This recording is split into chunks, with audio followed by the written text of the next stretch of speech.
Welcome to Puja special channel পূজা করুন মনে ভক্তি দিয়ে। বন্ধুরা, সন্ধ্যার পর বাড়ির বিশেষ করে বাড়ির মহিলাদের অবশ্যই সচেতন থাকা প্রয়োজন, কারণ গৃহে বাড়ির মহিলারা হলেন প্রধান কর্ত্রী। সংসারের সব থেকে খুঁটিনাটি বিষয়ে খেয়াল রাখেন তারাই। তাই সন্ধ্যার পর বাড়িতে ভুলেও এই কাজ করবেন না। এক্ষেত্রে গৃহে প্রবল বাস্তুদোষ দেখা দেবে এবং অর্থের অভাব সেই গৃহে সর্বদাই থাকবে। সনাতন ধর্মীয় শাস্ত্রে কোনো কাজগুলি নিষেধ করা হয়েছে, তা এই ভিডিওতে বিস্তারিত আলোচনা করব। বন্ধুরা, আমাদের সনাতন ধর্ম এমন কিছু নিয়ম রীতি আছে যা প্রাচীনকাল থেকেই মেনে আসছে। বাড়ির বয়স্ক মানুষেরা তা মেনে আসছে, কিন্তু এখন বর্তমানকালে আধুনিকতা এমনভাবে ছড়িয়ে পড়েছে যে রীতিনীতি, নিয়মকানুন এগুলিকে কুসংস্কার বলে দূরে সরিয়ে দেওয়া হচ্ছে। তাই বর্তমান সমাজে প্রায় প্রতিটি ঘরেই সংসারের জন্য ভালোবাসা, নিজের লোকেদের প্রতি দায়িত্ববোধ, কর্তব্য, ভালোবাসা অনেকাংশেই কমে যাচ্ছে, তা আমরা সবাই দেখছি। আর বাড়ির একজন রোজগার করলে সে টাকা দিয়েই পুরো সংসার চলতো, আর এখন বাড়ির অনেকে মিলে রোজগার করেও সংসারের সমস্ত চাহিদা পূরণ করতে পারছে না। কিছু না কিছু অভাব থেকেই যাচ্ছে। তাই এগুলিকে সংস্কার বলুন বা কুসংস্কার, বাড়ির বড়রা কিন্তু এখনও এই বিষয়গুলি মানেন। এই বিষয়গুলি মানা না মানা সম্পূর্ণ নিজস্ব বিষয়। আমাদের সনাতন ধর্ম অনুসারে সন্ধ্যার পর বাড়ির মহিলারা বলুন বা পুরুষদের এই ধরনের কাজ কিন্তু কখনোই করা উচিত নয়। প্রথমত, সন্ধ্যার পর সদর দরজার সামনে কখনোই নোংরা আবর্জনা করা বা রাখা উচিত নয়। বাস্তুশাস্ত্র অনুযায়ী এবং সনাতন ধর্ম অনুযায়ী যদি এই ধরনের কাজ করে থাকেন, তাহলে পাড়াপড়শিদের সাথে সম্পর্ক সর্বদাই খারাপ হয়ে যায় এবং সবসময় পরিবারের মধ্যে এক অশান্তি বিরাজ করে এবং গৃহের মধ্যে সর্বদাই নেগেটিভ এনার্জি বিরাজ করে। এর ফলে মা লক্ষ্মী কখনোই ঘরে প্রবেশ করতে পারে না, বরং গৃহে প্রবেশ করে অলক্ষ্মী। তাই বাড়ির সদর দরজার সামনে সন্ধ্যার পর কখনোই আবর্জনা ফেলে রাখবেন না। তবে এখানে এ প্রসঙ্গে একটি কথা বলে রাখি যে এই কথাটি কিন্তু শুধু সন্ধ্যাবেলার ক্ষেত্রেই প্রযোজ্য নয়, দিনের প্রতিটা ক্ষণে প্রতিটা সময়ই এটা প্রযোজ্য।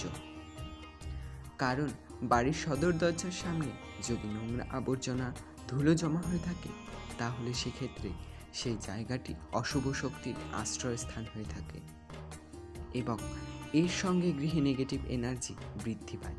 তাই চেষ্টা করুন গৃহে সদর দরজার সর্বদাই পরিষ্কার পরিচ্ছন্ন রাখতে। তবে এই পরিষ্কারের কাজ কিন্তু আপনাকে সন্ধ্যার আগেই করতে হবে, কারণ আমাদের সনাতন শাস্ত্রে সন্ধ্যার পর ঝাঁটা দেওয়া একেবারেই নিষিদ্ধ করা হয়েছে। এই সময় ঘর দুয়ার পরিষ্কার করলে গৃহে মা লক্ষ্মী অসন্তুষ্ট হন। বাস্তুশাস্ত্র মতে এই সময় ঘর পরিষ্কার করলে গৃহের ইতিবাচক শক্তি বাড়ির বাইরে চলে যায় এবং এর ফলে সেই গৃহে প্রবল অর্থকষ্ট দেখা দিতে পারে। তবে অনেক সময় দেখা যায় বাড়িতে ছোট বাচ্চা থাকলে এই নিয়মগুলি মানা সম্ভব হয়ে ওঠে না। তখন সেক্ষেত্রে চেষ্টা করুন গৃহে ঝাঁটা না দিয়ে বরং সেই স্থানটি মুছে নিন। আর মোছার সময় জলে অল্প লবণ অবশ্যই মিশিয়ে নেবেন। দ্বিতীয় যে বিষয়টির কথা বলবো তা সন্ধ্যাবেলায় পর কখনোই করা উচিত নয়। সূর্য ডোবার পর তুলসী গাছ কখনোই কিন্তু স্পর্শ করবেন না এবং কখনোই সূর্যাস্তের পর তুলসী পাতা তুলবেন না। আপনি যদি তা করে থাকেন, তাহলে নিজেই নিজের দুর্ভাগ্য ডেকে আনবেন। তুলসী গাছ সূর্যাস্তর পর স্পর্শ করলে মা লক্ষ্মী অসন্তুষ্ট হন। তাই সন্ধ্যার সময় যখন আপনি তুলসী মন্দিরে প্রদীপ প্রজ্বলন করছেন বা সন্ধ্যা আরতি করছেন, সেই সন্ধ্যা আরতি করার পর ভুল করেও তুলসী গাছ স্পর্শ করবেন না বা তুলসী পাতা ছিঁড়বেন না।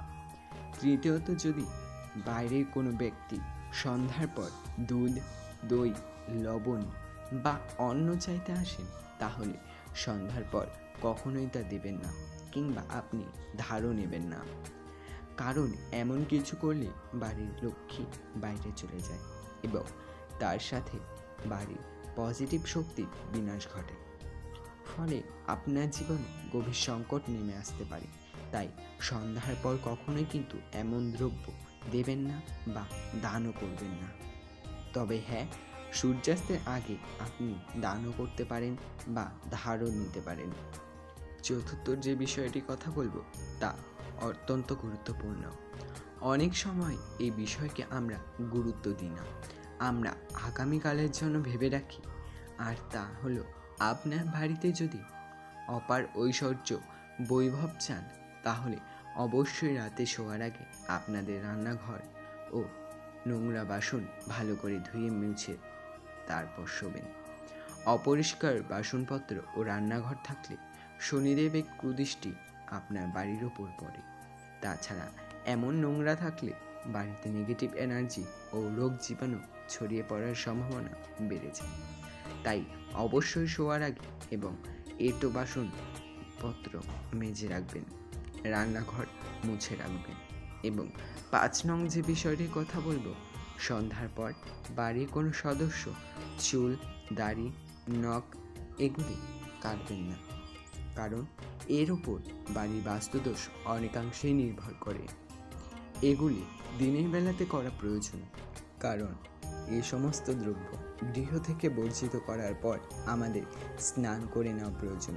যে কারণে স্বাস্থ্যবিদরা বারবারই বলে থাকে যে সন্ধ্যার পর কখনোই এই ধরনের কাজ করা উচিত নয়। এবং সবশেষে যে বিষয়টির কথা বলবো তা হলো, সূর্য ডোবার পর মহিলারা কখনোই চুল খোলা রাখবেন না এবং খোলা চুল রেখে কখনোই ঘুমোতে যাওয়া উচিত নয়, কারণ খোলা চুল নেগেটিভ এনার্জিকে প্রবলভাবে আকর্ষিত করে।